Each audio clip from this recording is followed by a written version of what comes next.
There could be up to 24 still trapped in the landslides which occurred as Typhoon Yutu plummeted into the region. The massive landslide and boulders also came rolling down from the mountain. The buildings got demolished and storm triggered numerous landslides, including one that engulfed 2 government buildings.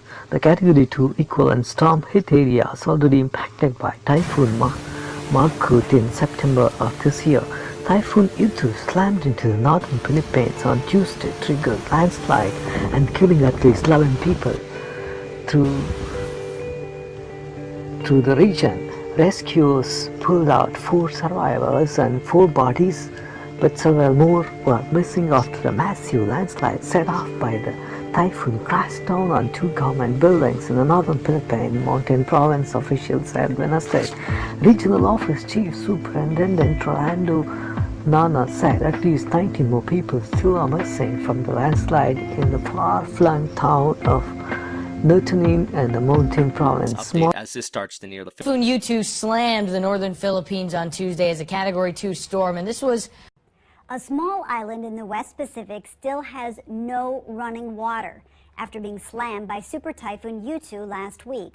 Now, that's of course, at least half of the island won't have power for another 3 months. As you can see, this place was really devastated by Yutu. Sadly, more than 100 were injured and at least 1 person died. There are a few pieces of good news. The airport is now open, at least for daylight operations. Water is being handed out and relief supplies are coming in.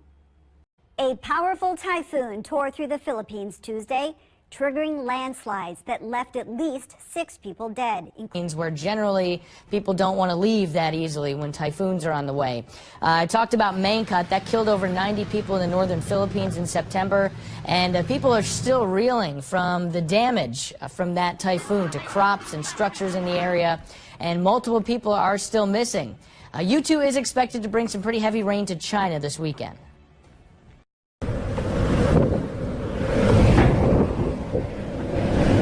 It's called Super Typhoon Haiyan. It's 300 miles wide, and it's bearing down on the Philippines right now. Oh my God. This storm has had wind gusts of 235 miles an hour.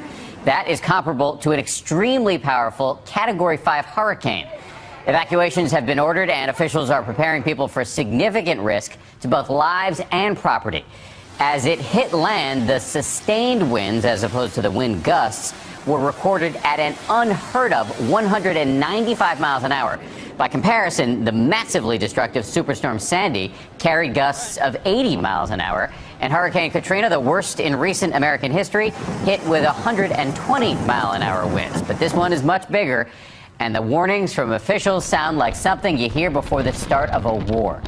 At this hour, we still do not know the extent of the damage. We may not know for a long time, but officials have predicted that some areas will lose power or be left completely uninhabitable for what could be weeks, even months. And what is not directly impacted by the high winds from this storm could still face serious flooding from a severe storm surge.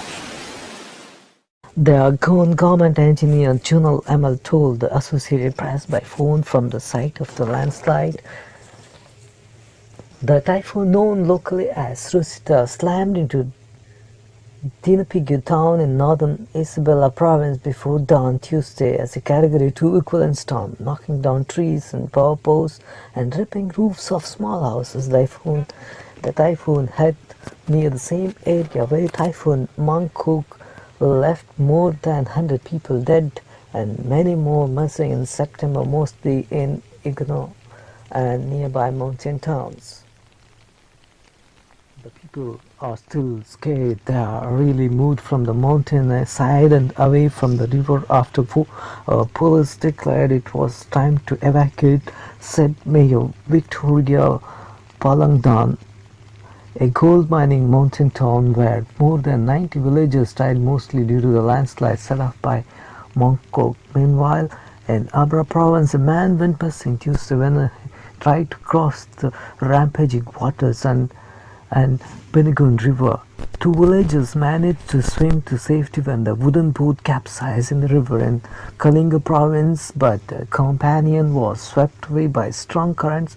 Officials said a fisherman was missing in Quezon province after venturing out into the sea before the typhoon struck despite being warned of the arrest.